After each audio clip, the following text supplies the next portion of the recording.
It's not a surprise that I was so excited about Dr. Shefali Tsabary's work. Turns out she was deeply influenced by Eckhart Tolle. An award-winning author and clinical psychologist, she is the author of 3 books, including, of course, The Conscious Parent, truly one of the most profound books on parenting I've ever read. Do you have a morning ritual? I jump out of bed like it's on fire. You do? I am just waiting for the morning. I know. I am ready to go. Are you a chai drinker? I drink tea all day long. All day long I'm drinking tea. All day long? All day long. Not the way you make it, though, because you make it the very traditional way, with all the spices. Yeah. But I have this very specific tea that I make for myself and all my clients, and we have sessions over tea. Wow. What rituals do you have with your daughter? We have many, many dates of the soul. Many. Sometimes we eat ice cream for breakfast. Sometimes we just lay in bed all day. Sometimes we explore the city. You know, so it varies between active doing and just slumberous and languorous being. But every night, she owns me, every night. If I don't give her that time every night, I will pay for it the next morning. Really? Yes. What soothes your soul, or how do you steep your soul? What soothes your soul? Nature. The water. I'm always escaping to the water and letting it just feed me. I breathe it. I grew up on the shores of the water in India, and I chase it everywhere I go. What fills you up and makes you deliriously happy? When I can connect, when I've really been able to connect with someone else. What advice would you give to your younger self? Welcome to MomTalk, everyone. به برنامه مادر و کودک خوش آمدید. امروز برنامه هستش که بسیار بسیار خوشایند هست و خوشنود هستم که با این به اصطلاح روان شاد، این انسان واقعا کامل و بسیار بسیار محبوب در رابطه با conscious parenting دکتر شفالی صحبت بکنیم، بحث بکنیم. این بحث در زبان انگلیسی خواهد بود و از اونجایی که اوپرا وینفری ایشون رو یکی از اون پیشکسوتان در راه به اصطلاح conscious parenting، raising consciousness برای اون مادر و پدرانی که واقعا امروزه دیگه راه دیروز رو نمیخوان ادامه بدن. واقعا خوشحالم و Dr. Shefali, welcome to MomTalk. It's an honor to have you and to connect with you. Same here. So, Dr. Shefali, as I was watching your just so beautiful interview with Oprah and you genuinely opening up your heart and soul and sharing with us your inner beauty as well as your amazing external beauty, you're just so inspiring to all of us moms, especially those moms who want to have more heightened awareness and to live consciously in today's chaotic world. So can you please, let's open up this conversation on what is conscious parenting for those of our viewers who are interested to dig more in conscious parenting. Well, it's a complex journey to become a conscious parent, but one can begin in small steps. So I'm just going to describe maybe the first few steps you can take to become a conscious parent. So at the very basic first step of conscious parenting, it is for the parent to become aware that they are having a huge influence on their child. Now, every parent will say, of course, I knew that already, but they know it intellectually. They don't know it in the moment when it's happening. So they will all agree that they have a huge influence on their child. If their child is a superstar, they'll be like, of course, I raised them so well. But if the child, for example, is in a bad mood and your child is angry with you, our instinct as parents is to be angry at the kid as if the kid did something wrong. in conscious parenting, we learn to take a pause and ask ourselves, did I have something to do with how my child is reacting to me? And what is that? And recognizing that and becoming aware of that is the first step to becoming a conscious parent. Wonderful. And that's a great place to start, especially for us with the Persian, the Iranian heritage, where there's always that fine line with interdependency and codependency. And I know you've talked about this before. Can you please open up that conversation and enlighten us? Let us know the difference between the two. Yes, and this also happens in not just your culture, but in many cultures where tradition and family and the older generations are in charge, you know, those linear cultures where you and I grew up in, there is a great enmeshment. Now, whenever there's hierarchical control from parent to child over the generations, one would think that people are separate because one is on top, one is below, one is on top, one is below. And the beauty of such cultures is also that there's great respect for our elderly. But also the shadow of such a hierarchy is that because the children grow up to be dependent on the adult, right? We're always taught in these cultures that we are quote unquote lesser than, right? The parent is on the top. Yes. The beauty of it again is that you give respect.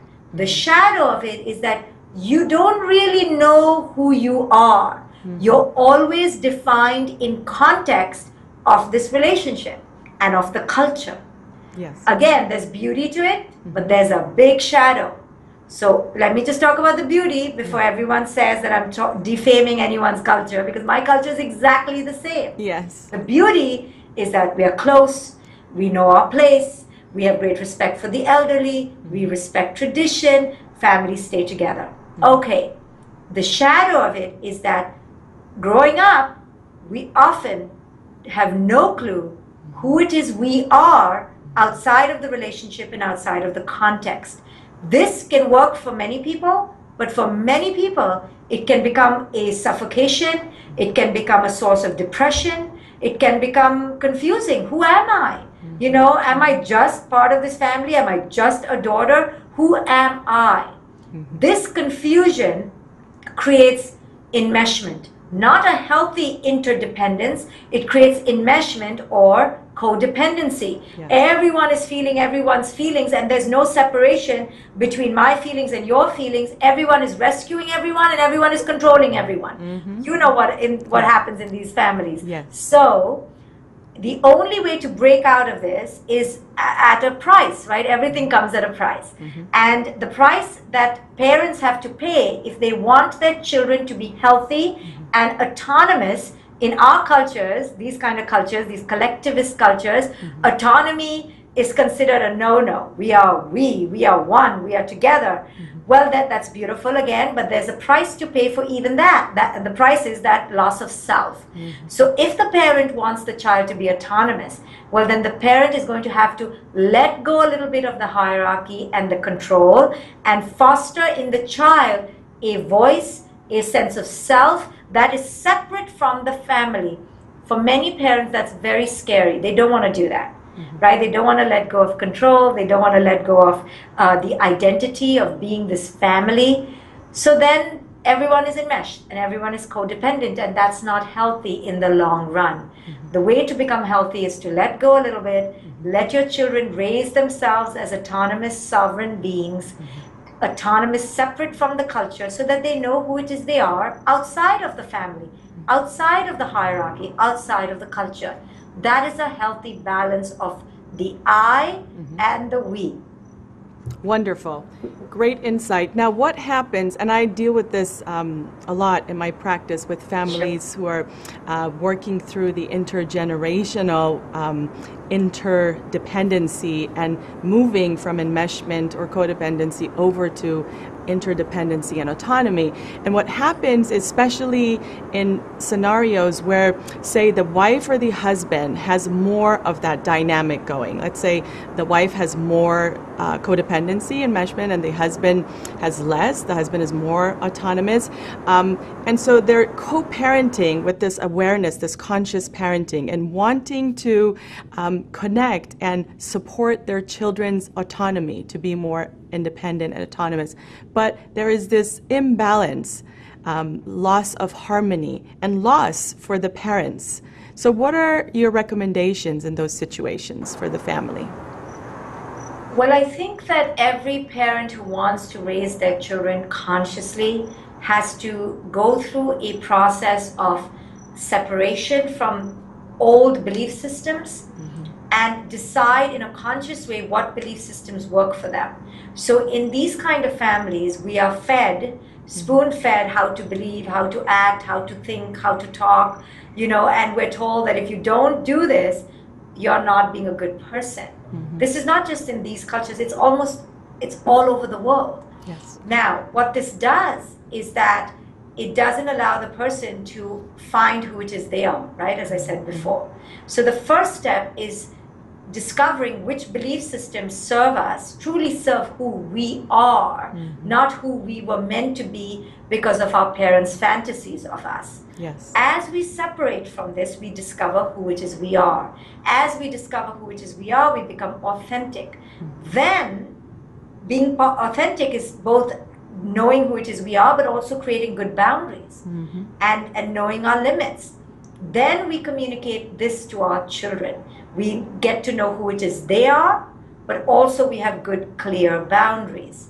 So this is the process a person needs to go through in order to best relate to the spirit of the child without blindly recreating the patterns from the past, right? It takes effort from the parent to separate from what was and consciously choose a new path. That doesn't mean you separate from your family, but it does mean that you begin to operate from perhaps a new set of principles, and you may march to a different beat than what was expected from you. And hopefully your family can come along with you. But many times families get threatened and they don't want to come along with the new growth. And then the person who's changing feels scared because they don't want to be alone and alienated. And then they often regress and go back. So it's a push and pull. It takes a lot of effort. There's a price to pay for everything. There's a price to pay for being enmeshed. There's a price to pay for being individuated. It's just deciding what price you want to pay. Wonderful. I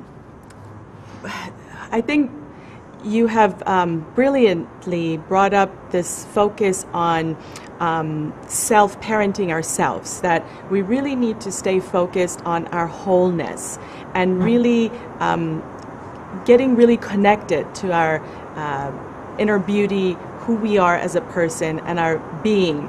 So when we feel our own well-being, then we're able to parent in a healthier way. Can you elaborate a bit more about that, please? Well, we live in a culture where we're told that what we are is who we are, and what we are doing is who we are on the internal level. As a result of those messages, we constantly feel like we're not good enough. We need to do more, we need to achieve more, we need to produce more. And this leads us to have a really low sense of self. We're comparing ourselves with others, especially women. We're trying to compete with others, especially men and women. We're trying to be perfect. We're trying to overdo things, show off, compare, comparisons, competitiveness.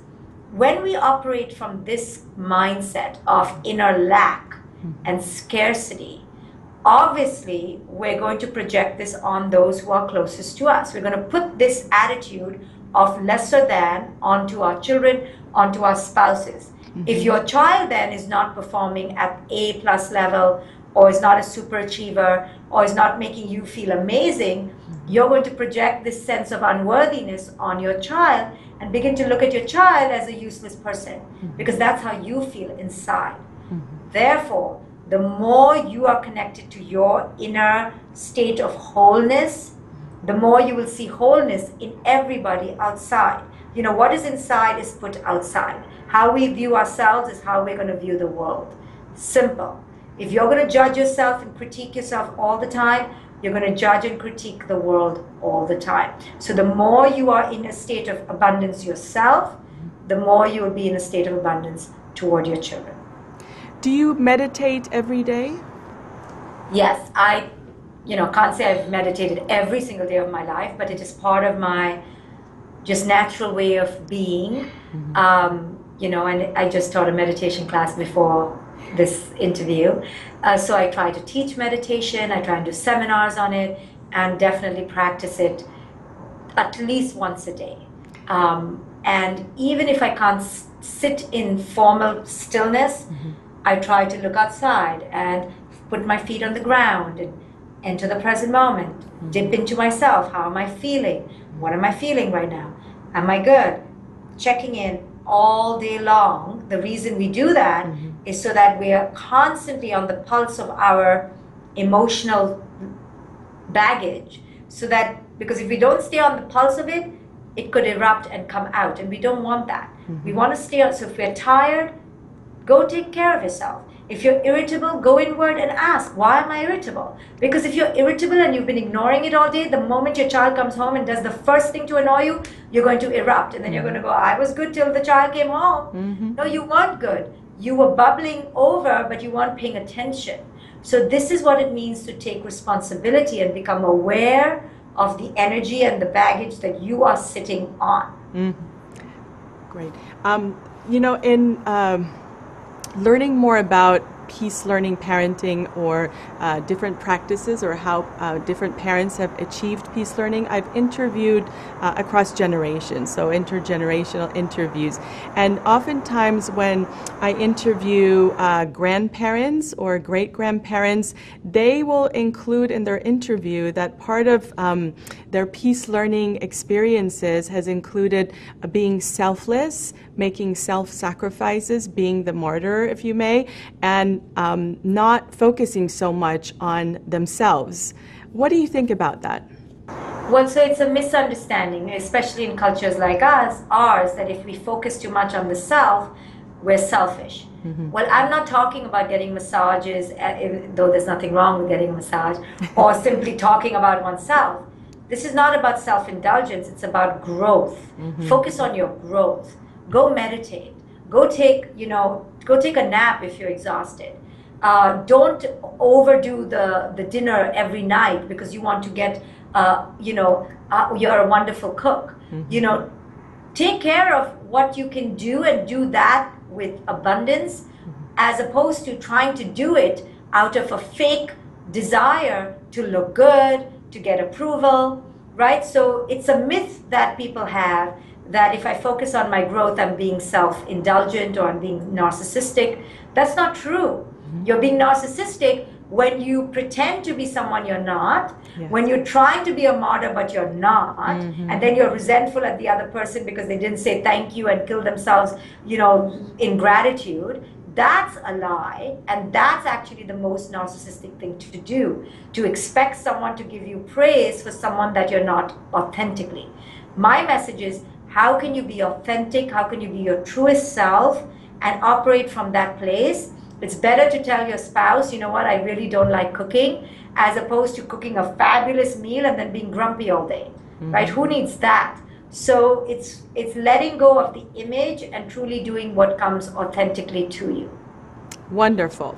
So if I hear you correctly, you're saying in order to elevate and become more of a healthier well-being, a person with well-being, we need to have a strong connection to our inner self and inner desires, and to know who we are, and to not pay so much attention and be so distracted with the image that oftentimes the environment or the culture captivates or desires. Is that correct? Absolutely. To be a good wife, to be the perfect cook, to be the mother who makes organic food every day.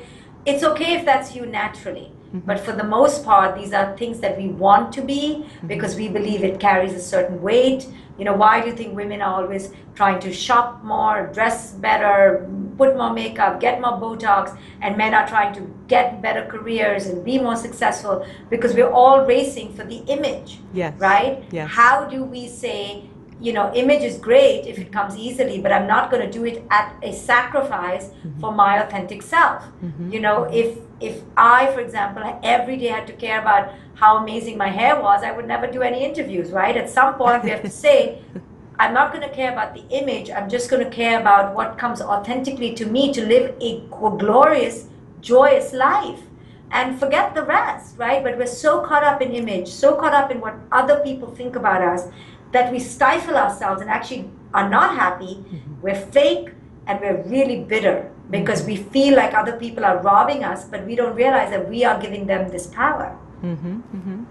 That's so inspiring, and it's liberating, right? I'm sure many of you parents who are watching, many of you moms and dads who are feeling bounded by those boundaries or cultural expectations, Dr. Shefali is giving you a permission. Here you have it, Dr. Shefali's recommendation. You need to let go, and you need to step out of those boundaries and get in touch with yourself. And really focus on the marker of success here being wholeness and your connection with your inner self, inner beauty, and who you are as a person and your well-being. Is that correct, Dr. Shefali? Absolutely, yes. Okay, we got it. This constant doing to a really authentic place, and you'll have to give up the applause and the medals and the certificates, but you're going to get something far better, which is your own sense of peace. Yes. And I have been practicing this with our children. So we have 3 kids. The twins are in 3rd grade and our little one is in 1st grade. And so we have both been conscious of not paying so much attention on the achievements and really staying connected on what their inner passions are. There are times, though, that I have to say, for example, just the other day, our oldest daughter became very curious and interested in getting on the gymnastic team. And this is all on her own, talking to her friends and just getting excited about it. So I said, okay, well, we can explore and look into this a little bit more. And so we did go to this place where they hold these meetings, and she went there, and she's really intrigued and very excited and very passionate, and she wants to do this. So as we are supporting her in this journey of gymnastics, we're bombarded with all the culture of competition, right? Having those messages thrown at her right and left. How do we protect them when they're in environments when we're no longer just the parents, that the coaches are parenting, the community is parenting, and the messages are all mixed? Just the nature of living, right? So we can't fight it, we can't get angry with it, we can't resist it. Otherwise we should go live in a cave on a mountain. So this is life. Yes, there will be conflicting messages, but it's up to you to be clear about your message. And as long as you stay true and clear to your message, you'll at least be able to help navigate your children when they're being bombarded. But if you buy into that just because it's there, then you're not strong enough to know who it is you are. So I always say culture is not evil. Culture will do what culture does. We need to decide how we can act in strong, sometimes opposition to culture, or in strong separation from culture. Take a stand up to it. There's nothing to be afraid of. But most of the time, we are not clear about our own relationship with culture. And we feel like we should be part of culture. And we feel like we should belong in culture. And we have so many issues around being left out ourselves. That's where the conflict happens. If we are not invested in culture, culture will just be another noise. We'll be able to handle it and teach our children. But it's because we get caught up in culture that it becomes hard for us. Interesting. So know culture, embrace culture, but also be very aware of your own boundaries and have awareness in when you're crossing those boundaries and when you choose to hold on to your boundaries. Is that everyone correct? Is doing it. Just because everyone on your street is in the fair, on the street fair, doesn't mean you have to go if you're not feeling well. Yeah. So it's about really not being afraid to step out of the crowd, to stand against the crowd. But this takes a lot of inner awareness and presence and confidence to do that. Yes. Yes. Okay. Well, we will keep on communicating those messages of inner peace and compassion, which takes me to my next question. In your opinion, what are the pillars of success, or those markers of success for teaching compassion and empathy to our children? Well, there are no markers of success, because compassion and empathy is an evolution. It's a growing process. Just because a child is not showing compassion doesn't mean they're failing in any way, correct? Okay. It's a growing awareness. Some children are ready to do it fast because they're more sensitive, more attuned to other people's feelings. Some people don't have that muscle, right? And they need to develop that muscle. The ones who have it, they also have an issue. Sometimes they're too sensitive. Sometimes they're too attuned. Sometimes they're absorbing everyone else's energy. They're too empathic. They don't have boundaries. On the other hand, you have some kids who are not empathic at all. They just seem so into themselves. But the good thing of those kids is that they are boundaried. They know how to take care of their business, and they're not leaking all over the place. So both have their pluses and minuses. It's about developing the wholeness of the person. Those who are less empathic need to go on the spectrum a little bit more. Those who are too empathic may need to learn boundaries and become more, take more invested in their own self-care. So I don't glorify any of it. I just take the child as they are, understand it's a process. Where is the child right now, and how can I embody it and help them inch forward? And then ultimately it's up to them if they want to exemplify compassion and empathy. For me, it's not a sign of greaterness or greater ethics, greater morality. For me, it's an evolution, and wherever the child is at, that's okay. Of course, we don't want the child to be mean and cruel and violent to the other person. But again, when you teach a child to stay connected to their heart, chances are they won't be violent and cruel to other people. Okay. So if I hear you correctly, focusing on one's own sense of empathy and just modeling empathy within the relationship, and really helping the child find their own attunement to what empathy and compassion is in regards to a relationship or a friendship they have. So for example, I work with children, and sometimes in working through conflict, a child comes in with more awareness and more ability to feel for the other friend than the other friend. So in that dynamic, when both kids are there, and it's almost like a mirroring experience where one is showing empathy and the other one perhaps is not there yet, but they're learning from the other child. How do we moderate or facilitate those connections? Well, you can't, that's what I mean. You can't force it, right? Yeah. You can't force empathy. You can expose, you can create insight, you can say, does it feel good to you when Sam is kind to you? And Ella says, yes, I feel really good. Well, then Sam would feel so good if you were kind to them. But that's about it, right? You don't want the kid to be fake kind. Yeah. You don't want them to share all their toys when they actually don't want to share, because then you're teaching them to not have good boundaries. And how many adults do you know who have terrible boundaries in the name of being compassionate and empathic? Yeah. So there's no point in doing it if it truly doesn't come from inside. But I'm not talking about basic niceness. Of course, we don't want our children to go about, breaking people's things. But that'll only happen in extreme situations anyway. I believe for the most part, parents are raising well-mannered, good enough children. And what we're not raising good enough, perhaps, is children who are attuned to who it is they are, who feel safe to express their feelings no matter what they are, and courageous to express themselves as they are. So allowing children to move within their own pace of self-exploration, being attuned to them as well as them being attuned to themselves, and creating that peaceful space where they can explore, be curious, and become more aware of their emotions and their feelings.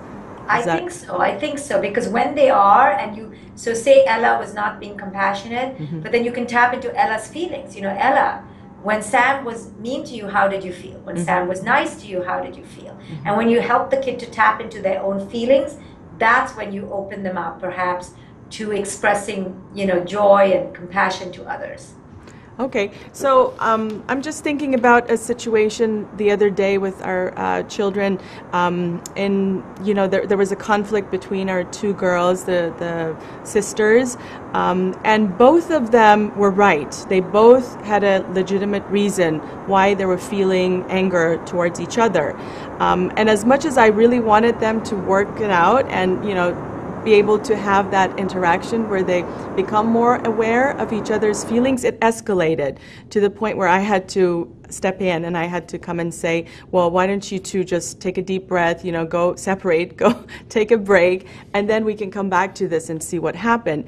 Do you have any suggestions for sibling rivalry or when situations like that happen and come up for parents?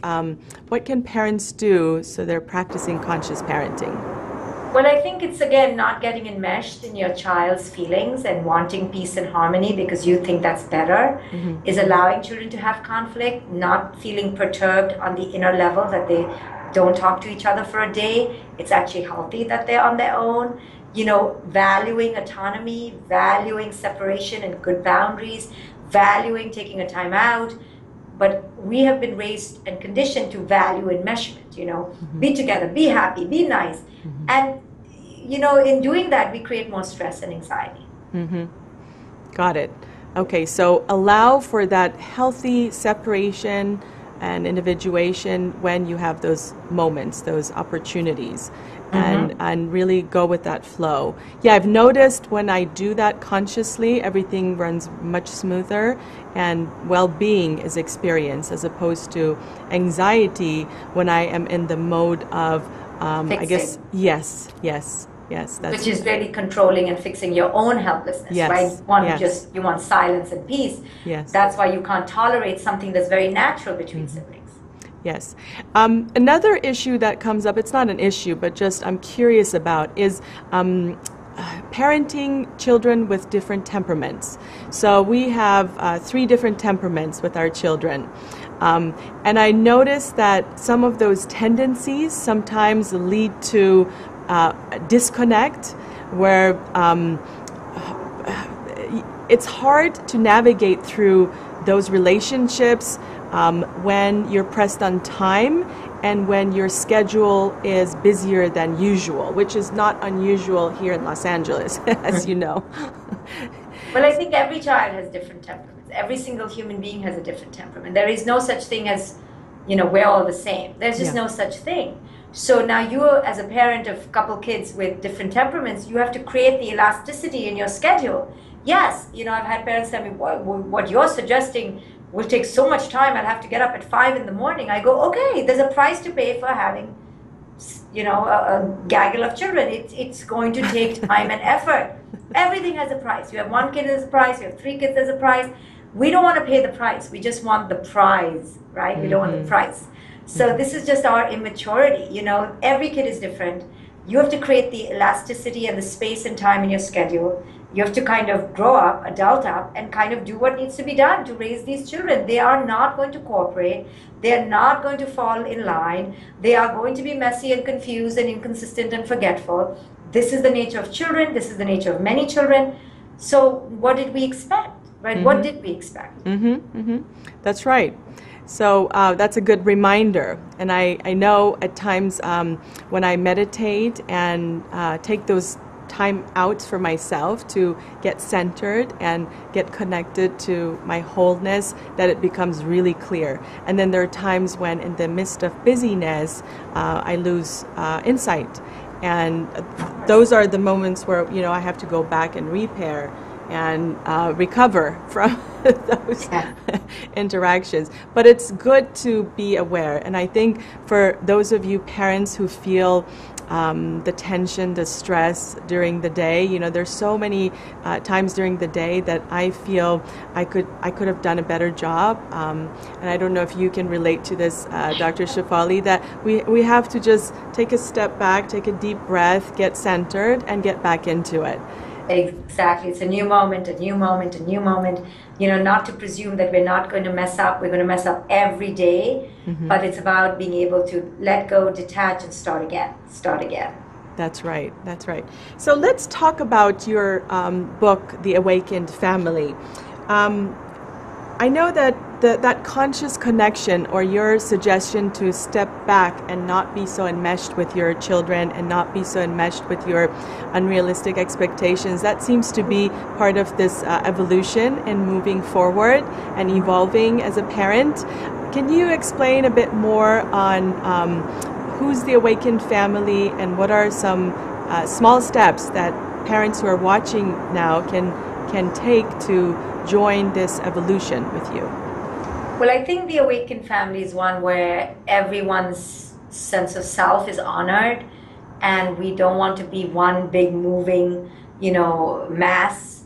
We want to be not disconnected. We want to be together, but each one is very grounded in who it is they are, and they don't have to become someone for somebody else. That to me would be the hallmark of an awakened family, where each one is unafraid to own who it is they are and feel safe to express that in the home. Wonderful. And you have encouraged this through, I know, events. I know you have an event coming up, the Evolve event, and you have invited parents who are interested and curious to join this journey with you. Can you say a little bit more about this event, when it's going to be, and how Sure. So I take the consciousness of my own parenting very seriously, and I take the consciousness of parents in general very seriously. And we cannot become conscious if we don't do the work, right? We have to learn.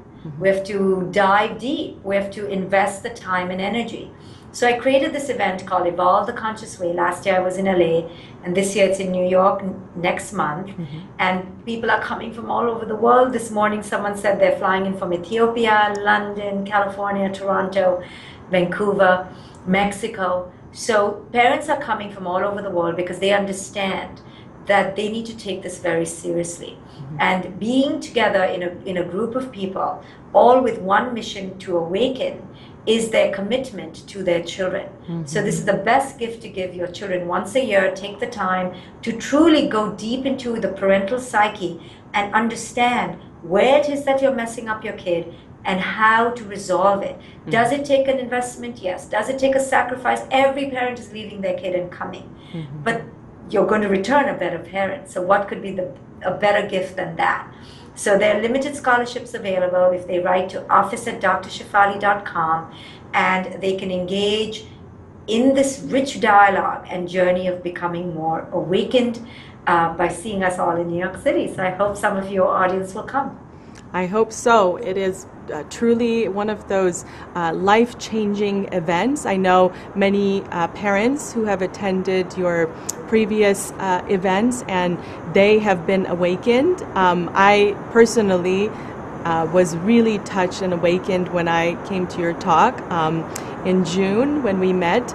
And you really have that gift of making shifts in one's psyche and one's consciousness.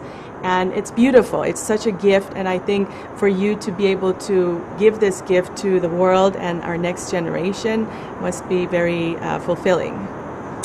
Thank you. Thank you. It's people like you who, without whom I cannot do anything. So it's the support of everybody that's going to take this message forward. Parents who truly want to do the best for their children, who are willing to take the time and invest in the commitment it takes to change. It's so hard to change. So my invitation is always to, come on, let's transform. I do courses and webinars and teachings all over the world and online to help people awaken. So thank you so much for supporting this message and for spreading it and for everything you do as well. Thank you. It's an honor. Now let's shift gears just a little bit. Did you watch the debates last night? Yes, I did. And what did you think of it? Well, we can't get political, but it's very clear that there are different levels of consciousness, even at least in conversation. People may malign someone's character, but at least you have to look at the words they say. And if at least the words they say are at least trying to be more conscious, we have to give credit, versus words that are clearly inflammatory and unconscious. So it's indicative of what's happening in America. There are different levels of consciousness, what happens in a family, and let's see how this plays out, right? What is coming forward is a representation of what happens in families, in cultures, in the country. So we're going to see how this, not who wins, but where the balance falls, Yeah, and I've seen it as an opportunity in our family to focus on empathy and compassion, and really to take a step back from demonizing, what we don't like or think is wrong, and to really become more conscious of, okay, well, we can use this opportunity, we can really dive into this opportunity from a compassionate lens and see how we can help each other, how we can bring more peace into our environments and community, as opposed to, falling into the unconscious trap and losing consciousness. Yeah, it's so easy to do though, right? Yeah, it's so easy. It's ready-made. So, I think with everything in life, we have to ask ourselves, well, what does this say about me? What does this mean for me? What action can I take to contribute towards the light that I feel I'm not seeing? What words can I say to people to balance out what I'm not liking outside? So it's one thing to not like it, but it's another thing to create the change to oppose it or to create the balance, right? We don't want to do that. Who's going to do it? Who's going to create the balance? It's us. In anything in life, if we don't like somebody being poor, we have to help them achieve wealth. If we don't like the fighting in our home, we can't blame the kid and fight with them. We have to take responsibility. So same with politics. If we don't like something on TV, we can take charge. We can speak up, own it, go vote, become agents of change in our own life. But sitting placidly on a couch and complaining and whining and complaining and whining is just exactly the same energy that we say we don't like. Exactly. So becoming more conscious, aware, engaged, and true to ourselves, being more genuine about who we are and our voice, and taking action. That is a great advice. Dr. Shefali, in regards to peace learning parenting, my passion, can you tell us about your upbringing and how your parents were with you and what you learned from your mom and dad growing up? I'm very curious because you seem to be one of those top, like really high people in this journey of awakened families and practicing peace learning. So what was your upbringing like and your parenting as well as how you were parented? Sure. So I'm not up in any way, but constantly learning and striving. I think I was blessed that I had parents who were very unconditionally supportive of me. So they didn't try too hard to change me, but they did try a little, and that's where the culture came in. They did get seduced by culture about how a girl should be and a woman should be and what age I should get married. And that's why I talk about culture a lot, because culture can seduce a very good parent into stifling their child, even though that's the last thing the parent wants to do. So I had to teach my parents how to fight culture so that I could survive. That was hard for me to do. I didn't want to do it. I didn't want to displease them, and they didn't want to displease me. So it was this culture that was holding the puppet strings on both of us and making us unhappy. And then finally, when I came to America and I became more of me, that I could go back and tell my parents, no, you cannot fall for culture. That does not match me, and you got to listen to me. And I was lucky to have parents who were open and spacious enough from within, secure enough from within, that they could hear me, and they did not feel like my sense of self was going to threaten them in any way, right? Their reputation. So I was blessed all around, but there were snags, even though they were so well-meaning, right? So in my own parenting now, I'm very aware of how culture influences me, and I'm very aware of how I am falling prey of these ideals, because very often they clash against the present moment, they clash against the authentic nature of our children, and they cause so much strife and anxiety in us because we feel like they should follow the way. So I'm very aware now of there is no the way. Every child carves their way, and my job on earth as their parent is to usher them toward finding their way. Even if their way is against my way, even if it's against my culture's way, it's okay. They're not here to follow a way. They are here to follow the way of their spirit. Yes, living in on this earth, yes, there is a way to behave. You have to get up in the morning, you have to brush your teeth, you have to go to school, sure. But in terms of their expression of who it is they are, they need to work in accordance to that. They cannot become someone for me just to please me or my culture. Yes. Yes, very good point. Oftentimes when I'm talking to parents, I say, well, take a deep breath, take a step back, and just ask yourself this question. First of all, touch base with your needs. So whose needs are being met? Yes. Yes. And if it's your needs versus the child's needs, then that's always a good indication that you need to make certain shifts and move towards the right direction, right? And also emotions. Emotions are gifts. We oftentimes, especially in certain cultures, I know my cultural heritage, especially being a woman, emotions are repressed oftentimes, and men. And I think when we're not in touch with our awareness of our emotions and don't utilize them in a way to bring us more awareness and making right decisions and moving forward in our connections and relationships, that oftentimes leads to moving away from light. And so it's good to be reminded of those. Completely. That's where boundaries and being authentic comes into play, and being aware moment by moment, so you don't put your stuff on other people and your children and treat them like puppets, right? Yes. They are not your puppet. Yes, amen to that. So your children are not your puppets. Moms and dads, madaran and pedaran aziz, we're coming to the end of the show. Any last words of wisdom for our families who are watching you from all the way from Iran, from Canada? Will you be traveling to the Middle East for any upcoming conferences or seminars, Dr. Shefali? No, I'm not, but that would be fabulous. I wish, yes. Maybe we can set that up. Let's do it. Yes. You are such a gem. Oh, thank you. I just think that, we're so driven by fear. Yes. And we want approval, we want to fit in, we want to belong. And we just need to recognize that and learn to let go of that a little bit and have faith in who it is we are. And that it's far more important to be authentic than it is to be fake for the sake of fitting in, And I think in these cultures, as yours, as mine, we forget who we are because of that fear. Yes. So I encourage parents to not only not be fearful, but also not raise their children in fear.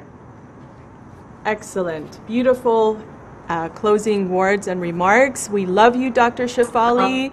Thank you. You are such a gem in the MomTalk and the world community, and we are so proud and honored to have connected with you today. Thank you, Nelly. Thank you. Until next time.